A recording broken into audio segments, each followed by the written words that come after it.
Welcome to the Ricky Matthews Show from the Citizens Bank Studio. Hope you're having a great day. We appreciate you joining us as we continue to celebrate all the amazing people who are working so hard to make Mississippi really such a wonderful place to live, work, and play. Hey, no big quotes to share today or big speeches to give. We're going to flip right into the first guest. Have a terrific conversation coming up in the second half of the show, talking about challenges of Gulf seafood versus imports and all that. We'll get into some of that in the second half of the show. But I have Remmer Covington Jr., who's a CEO and co-owner of Shaggy's Restaurants. They have multiple locations in multiple states, and it's someone that I really enjoy catching up with, and invited him to join me today. How you doing, Remmer? Great, Ricky. How are you? I'm doing fantastic, man. What's been going on in your world these days? You know, summer, kids are out of school. Snapper season has started, and that's been very exciting. Matter of fact, I took my family just this past weekend out of Pasquarshane. Had a wonderful trip. So yeah, the last time I saw you, in fact, Josh Morganman, I have him coming on the show, I think next Monday, but Josh and I had lunch there. We came down to sort of admire, because that really, honestly, it's the first time I'd seen the harbor docks there, the charter docks, that you guys built after Zeta. I guess it was after Zeta. That's right. And you happened to be coming in from a trip on the water and had a great trip on the water. That's a special setup, you guys there. I talk about it all the time. In fact, I had the mayor of Pasquarshane on last week, and we talked about it. But it's something people really enjoy, isn't it? It is. And, you know, we visited about this a while back. We have these natural disasters, and they're such a terrible thing when they happen. Nobody wishes for them to come. But it also, you have to look at it like an opportunity to make improvements and do things that we otherwise may not have the opportunity to do. And partnering with the charter fleet on the Mississippi Gulf Coast to build them a world-class facility to operate out of was a byproduct of Zeta. And it has really been something special. We actually have plans to expand that development in the coming years. There's some work that needs to be completed in the harbor before we can get started on that. But looking forward to continuing to grow that and help use it as a great tool to promote our charter fishery and our wonderful resources that we have here on the coast. Well, one of the things that makes it unique is, well, first of all, just the overall setup is a great place for charter captains to sort of congregate. You've got the boat lifts. Now, I'm assuming you need more boat lifts. Is that what's going to happen? We do. We need more boat lifts for not just for charter fishing guides, but there's a lot of ecotourism guides who are looking for a place to home base out of. And Pasquarshane offers a pretty nice spot to launch towards Cat Island or up the Jordan or Wolf Rivers. All kinds of different opportunities outside of just the fishing aspect of it. Well, what's been really cool for people who have not been paying close attention to this, we had a string of years where we had too much rain and then not enough rain, whatever the situation might be, too much wind. But the fishing on the coast the last several months has been really great, hasn't it? It has, and I think that's for a number of different reasons, including the way that our fishery has been managed, and not just through legislation and regulation, but we have sportsmen here on the coast who really respect our resource and are good stewards of that fishery. And I think all those things combined have really helped to lead this kind of resurgence in how great the fishing is. Yeah, I always admire your story. You think about the time you spent as a charter captain down running out of Venice, and how you built that very successful business, and then how you ended up, getting into the restaurant business and other businesses along the way. But you draw on that experience, and it takes a community to make success happen. And if you think about the relationship between charter captains now and Shaggy's and you, it's just kind of a cool thing to get your head around, isn't it? It is, and I appreciate you saying that. It's something that we're very proud of, and it's not everybody is built to be a fishing guide. You show up every single day You've got to go crack the code and deliver for your customers. You're on stage all the time. There's no breaks. I think it's wonderful training for any young person. In high school and in college, I worked on charter boats as well, and it teaches you a lot about not only the other people out there on this earth, but a lot about yourself. And it's been helpful to me in my career to have had that start in the charter fishing business. It's a hard business. And let's face it, it's a tough business. You can beat your body up. You got to get up and do it again the next day.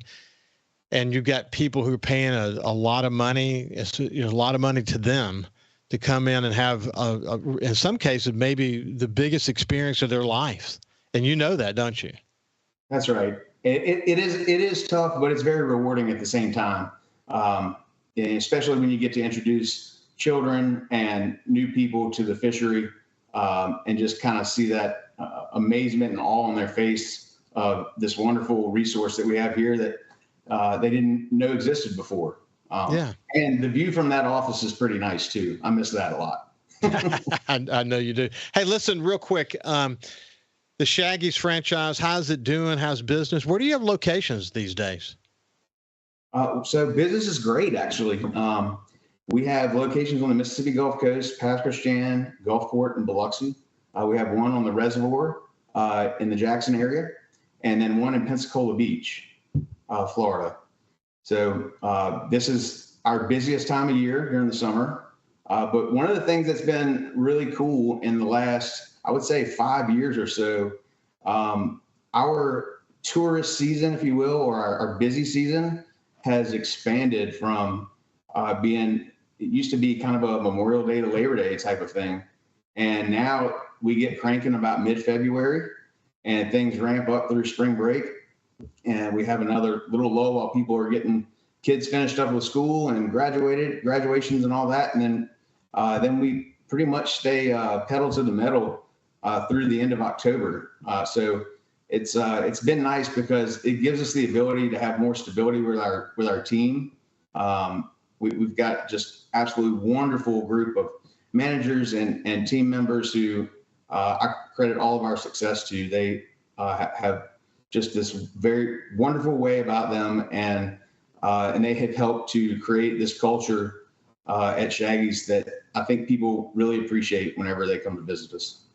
Yeah, it's I wonder too how much some like Gulfport and other schools have done with this year-round school with these periodic breaks along the way.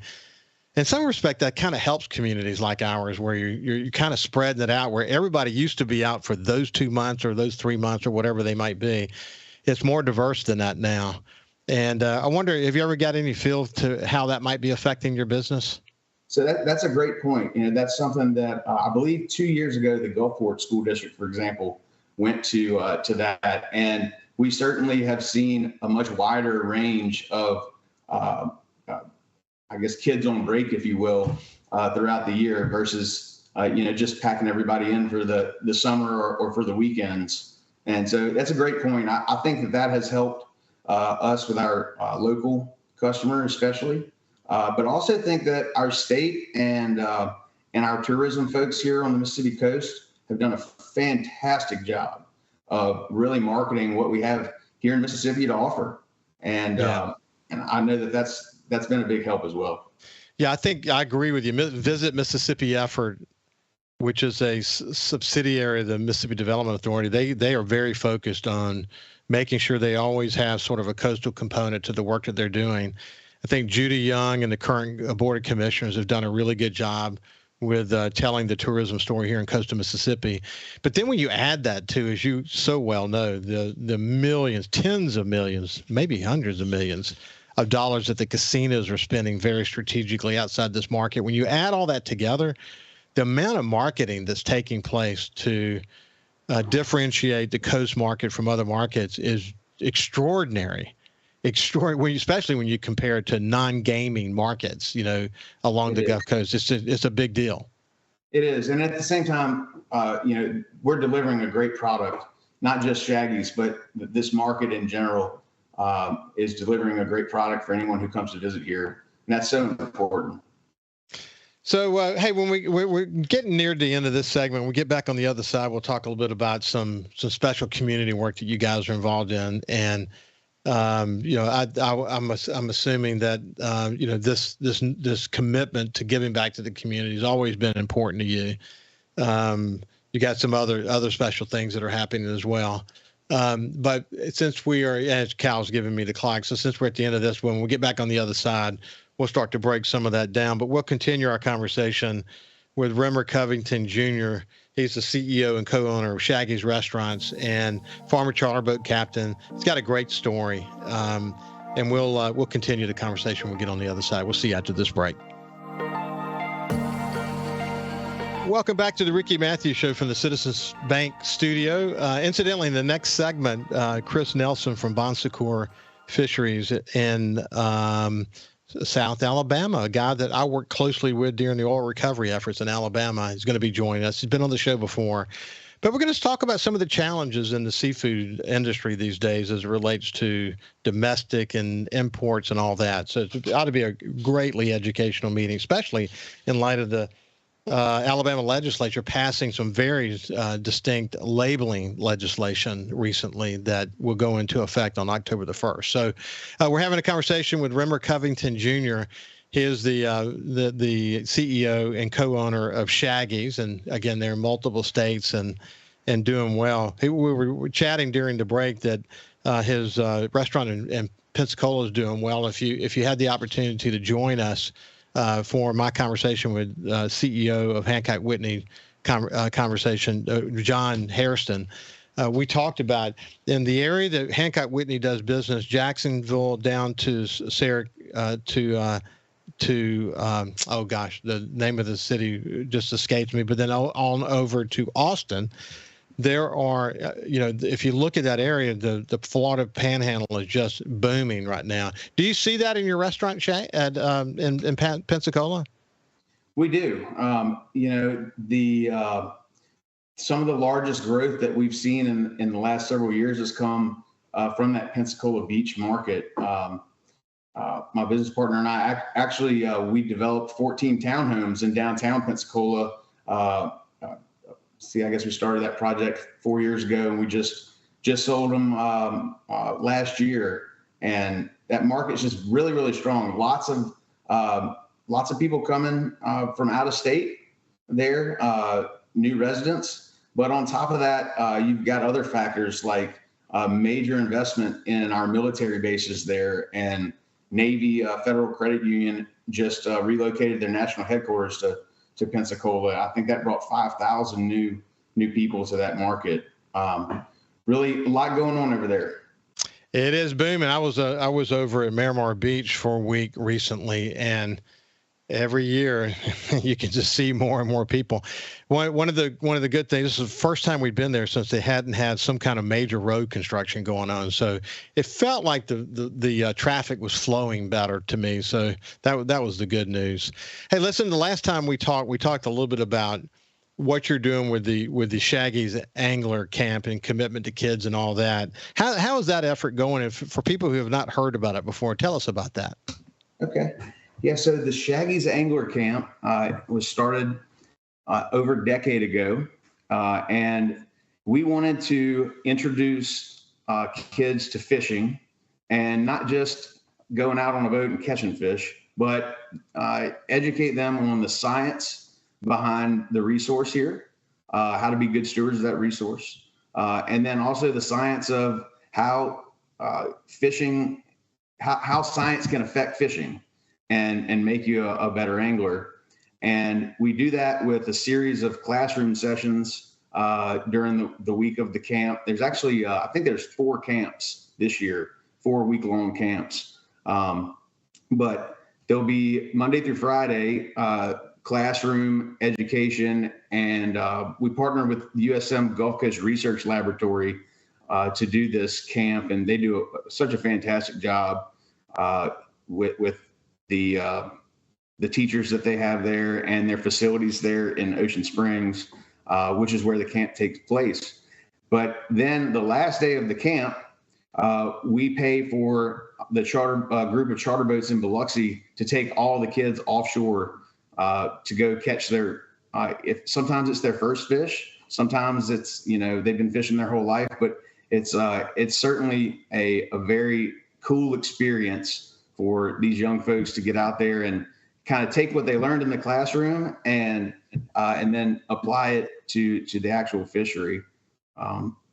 Since inception, I believe we're approaching 500 kids that have taken advantage of this camp, and it's just been a really wonderful way for us to try and show our appreciation to our community here, and at the same time accomplish our mission at the Shaggy Kids Foundation of introducing young people to the sport of fishing. Yeah, I'll tell you what, the first time I heard about it several years ago, I was so deeply impressed. And then, of course, when you and I had the chance to visit on this show and learn more about it, but it is a concentrated, focused effort. And, if you've had over 500 kids to go through it, I bet you run into kids from time to time as they're getting older, and they talk about how much of an impact that has. Because a lot of kids get the outdoors from a father, a mother, grandparents, and so on. But some don't have someone like that to teach them. And you're changing lives with a program like that, aren't you? Well, we sure believe that we are. And you're right. We've encountered campers over the years who you'd be shocked at the number of people who live and here on the coast that see the water on a daily basis, but have never actually put a line in the water. Yeah. Not because they don't have parents or grandparents or family or mentors who are engaged, but not everybody fishes. Yeah. So if you have an interest in doing that as a young person, there's only a couple of different ways you can get access to that. And so we figured we would help to create another avenue. And that's what this Shaggy's Angler Camp does. And throughout the year, we participate and promote different types of opportunities for kids. We partner with the charter captains at the Shaggy's charter docks to do taking buddies fishing, which is just a wonderful trip. Ronnie Daniels and his guys help to coordinate that and take some disadvantaged children fishing every year. It's just such a wonderful camp and something that we look forward to every year. I saw something special. You're doing something for Father's Day, and what got my attention was this custom-made Norm bait, this complimentary fishing lure. Norm bait, Norman Yandell, man. I know his daughter really well. I have Norm baits framed. Literally, I'm looking at them right here. Special. That's a special lure. But tell us what you're doing for fathers on Father's Day. Sure. Well, I was fortunate enough growing up. My father took me fishing, and friends took me fishing, and I always remember how popular the Norm bait was when I was a kid. And it's just not something that you see around very often anymore. And Ron and I were talking about what we could do special to, kind of honor the fathers out there for Father's Day who enjoy fishing and enjoy fishing with their family. And so got this idea of like, hey, let's see if we can get our hands on some Norm baits. And I called the number on their Facebook page, and I reached Mr. Yandel's son, and he's still making them. And he graciously agreed to build 300 of them for us in short order. And for the first 300 folks who show up on Father's Day, we're going to treat them to this lure. It kind of has some nostalgia to it and a good story. And hopefully they can take that and put it to good use and maybe teach another person how to fish with it as well. And they'll also get a chance to win a free charter trip. Is that what did I remember that right? That's right. So if you catch a fish using this bait and you send us a picture of it, we will enter you into a chance to win one of 5 charter fishing trips that we're going to be drawing at the end of July. Just something that we're trying to do to be different and have fun and give back to our customers who we really, really appreciate. And just these are small things that we try and do to be different. So Norman Yandell had a long history at Mississippi Power Company. He retired, and then I think he was making these baits long before he retired. But then he found, kind of a new world in making this wide assortment of these baits called the Norm bait. What's a great story? I need to reach out to somebody in that family and see if they'll come on and tell us the story of them. Super, super cool. In fact, I'm looking at some of them right over there. But that's on Father's Day. For people who haven't been paying attention, Father's Day is coming up on June the 16th. And so it's this weekend. So you gotta be ready. That is for sure. Hey, anything else you want to talk about before we let you go, man? We're getting toward the end of this time together. Really appreciate you having me on today. I look forward to getting back with you soon and share some more information about some exciting things that we have coming up in the next several months. And thank you again. Yeah. Well, listen, Rimmer Covington, we really appreciate you being on the show. It's been great to stay in touch with you. I love what you guys are doing down there. It's very unique. The chartered docks, it's very unique, maybe on the entire Gulf of Mexico. It's a great opportunity for people to be right there together, bring your fish back and get them cooked. People who don't go fishing in a family can go enjoy the Mississippi Gulf Coast, can walking distance from downtown Pasco Strand, which has done some really cool things there. So it's been a pleasure to catch up with you. Hey, listen, when we come back on the other side, we'll have my friend Chris Nelson's going to be joining us, and we'll talk a little bit about the challenges of the seafood industry. We'll see you after this.